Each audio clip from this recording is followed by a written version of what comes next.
Hi folks, it's going to be a short one tonight. I'm smoking my cobbit of the Shire pipe, which is appropriate to me today. And I'm smoking my son's blend, Oriental Dreams, one of the blends that he's made. And I'm going to read a poem. It's about an old seaman. He's on his last legs. He's dying of pneumonia in the seaman's home. And he's going through his life. The old salt lay dying in the seaman's home, his body fighting the old man's friend. He was beginning to die.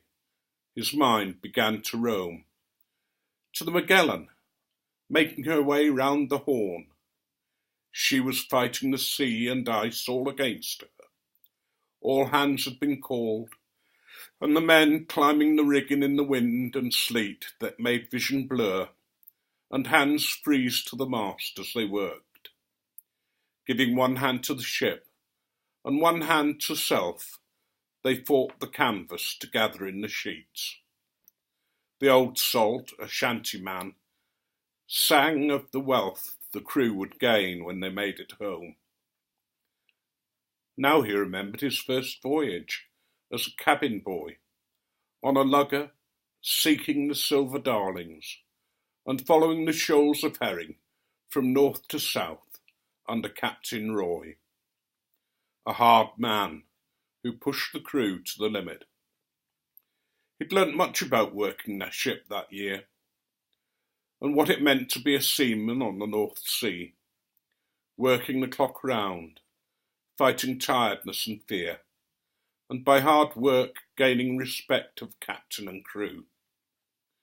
His last thoughts, more rational, were questioning his life, his body broken by hard labour and even harder seas. He began to wonder if a home and family, a good wife and regular pay as a landlubber would have been better. The old salt realised that the sea had been his lifelong bride. Despite her wayward ways, there had been good times. The roaring 40s, rounding the Horn, all were done with pride of a seaman who was more than able alongside good mates. All that remained was to cross the final bar into a safe harbour, to tie up along the side and to sign off, collecting the kit bag and seeking the heavenly paymaster for payment of labour.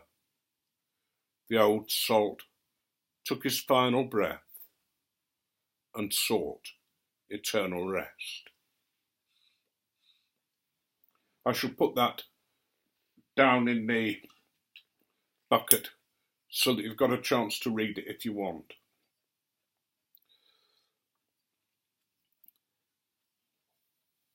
I often think about the sea and the seaman and the faraway eyes.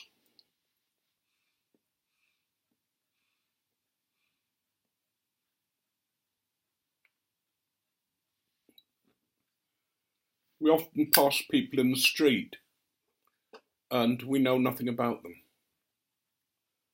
I wonder how many of them have stories to tell. I'm going to end there. And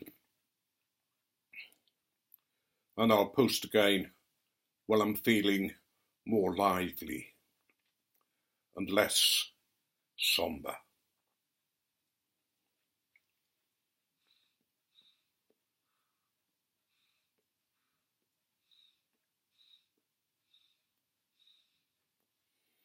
I shall have to get some more jokes.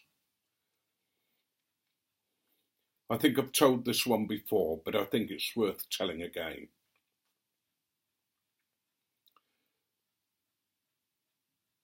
There was a magician on a cruise liner.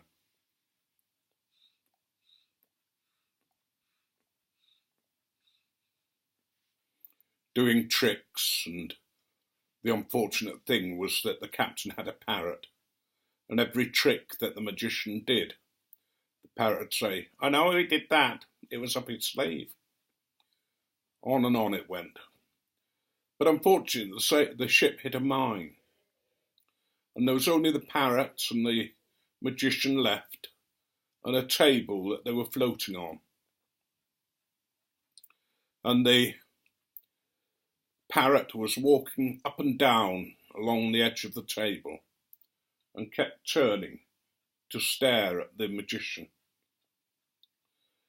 After a day, the parrot came up to the magician and said, "All right, I give in. What did you do with the bloody ship?"